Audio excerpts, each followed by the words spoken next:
Plus de 20 minutes en voiture pour parcourir seulement 10 km. C'est le quotidien, malheureusement, de nombreux Lyonnais aux heures de pointe. Lyon est la troisième ville française la plus embouteillée l'an dernier. En moyenne, vous avez passé 8 heures dans les bouchons en 2022. Victoria Solano.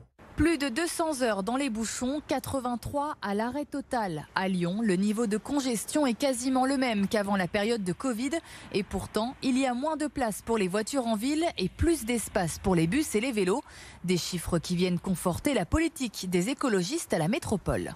On note une évolution importante des modes de déplacement.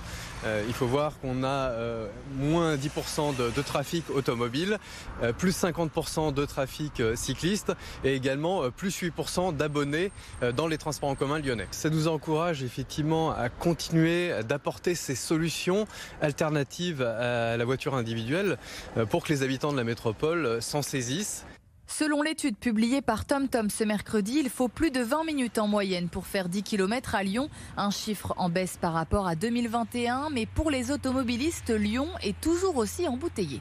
Énormément. Moi j'habite à Limonest, je mettais 20 minutes pour descendre sur Lyon et maintenant je mets 1 heure. C'est infernal pour circuler dans Lyon, surtout pendant les heures de pointe avec le rétrécissement des voies et tout ce qui se passe, c'est la galère. Pendant la période de vacances comme actuellement, oui. Sinon, non, j'ai pas trouvé que ça circulait mieux. Lyon est la troisième ville la plus bouchonnée de France, derrière Paris et Bordeaux. La capitale des Gaules se classe 53e au niveau mondial.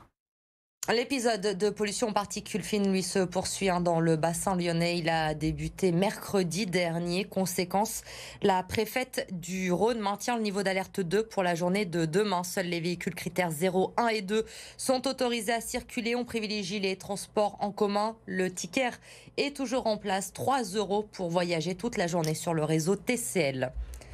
Hier, Bruno Bernard a annoncé décaler le calendrier concernant l'interdiction des véhicules diesel au sein de la zone à faible émission. Le président de la métropole passe d'une interdiction en 2026 à une interdiction en 2028.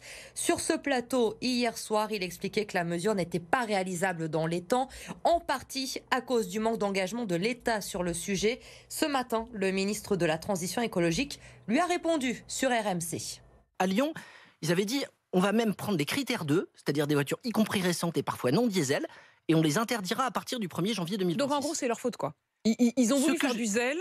Exactement, ils sont en train de se rendre compte que ce zèle, il n'est pas possible techniquement parce que les voitures, il faut les produire. Et si, pour changer de voiture, il faut massivement qu'on achète des voitures chinoises, ce qu'on va gagner en pollution évitée ici, on va le générer ailleurs dans le monde. Des voitures électriques. Il faut un calendrier qui soit raisonnable, qui tienne compte de la mutation dont on a besoin au titre de l'industrie automobile, qui soit partagé et expliqué vis-à-vis des gens. En bref, nouvelle journée de mobilisation demain à Lyon contre la réforme des retraites. Manifestation depuis le début du mouvement. C'est la 5e. Départ à 14 h depuis la manufacture des tabacs. Dans les transports, moins de perturbations à prévoir demain. Comptez 1 TER sur 2 dans notre région. Justice avec le procès des commanditaires présumés de l'incendie de la route de Vienne qui s'ouvre demain devant les assises du Rhône. Une femme enceinte et sa fille avaient été tuées en 2019, mais 4 ans après, Lucine Lorgue, les accusés nient toujours les faits. Absolument, depuis le début de l'enquête et dès leur placement en garde à vue, et ils n'ont cessé de nier les faits, que ce soit les 2 commanditaires de l'incendie qui sont en fait les gérants de cette boulangerie située au rez-de-chaussée de l'immeuble des victimes, mais aussi l'incendiaire lui-même qui a été vu sur les lieux le soir des faits ce 9 février 2019. Cet homme, il est aujourd'hui incarcéré en Tunisie, pays dont il est originaire et où il a fui peu de temps après les faits. Il a d'ailleurs été jugé et condamné en Tunisie à 15 ans de prison. Il sera jugé à nouveau à Lyon, bien qu'il n'ait pas été extradé vers la France. Dans le box des accusés également, les 2 gérants de la boulangerie incendiée seront en revanche présents. Les parties civiles espèrent donc obtenir des aveux de leur part. C'est ce que nous explique maître Guillaume Beaulieu. Il représente notamment Julien, le conjoint et papa des victimes. Lui était présent le soir du drame. Il a dû se défenestrer pour échapper aux flammes. Il aimerait assister un petit peu au procès dans une certaine atmosphère monastique. Penser à Clara, à Anna, à bébé Georges, et il a peur de tout le reste, de tout ce qui pourrait le distraire de cette intention. Lui, ça fait partie de sa reconstruction, et il veut absolument que la mort de Clara, la mort de Anna ait finalement un sens qui serait donné par les aveux, qui reconnaissent qu'ils ont fait une banale escroquerie à l'assurance qui a mal tourné et qui est à l'origine du décès. Voilà, ce sont les aveux. Il attend que des aveux pour donner du sens à tout cela. Le procès débute donc demain matin avec notamment l'audition des enquêteurs de personnalité. Les 3 accusés encourent la perpétuité. Merci Lucie pour ce rappel des faits. Évidemment, vous suivez ce procès pour BFM Lyon. Depuis le 10 novembre dernier, les collectivités sont autorisées à donner du matériel informatique aux associations. Ce matin, la ville de Lyon a donc cédé une centaine d'appareils à Emmaüs Connect. Jade Terlinck. Des cartons remplis d'ordinateurs portables, de smartphones ou encore de tablettes numériques. 150 appareils électroniques donnés par la ville de Lyon à l'association Emmaüs Connect. Ici, ils sont d'abord reconditionnés. On va tester tout, le clavier, l'écran, etc. On va effacer les données de façon sécurisée avec un certificat d'effacement de données.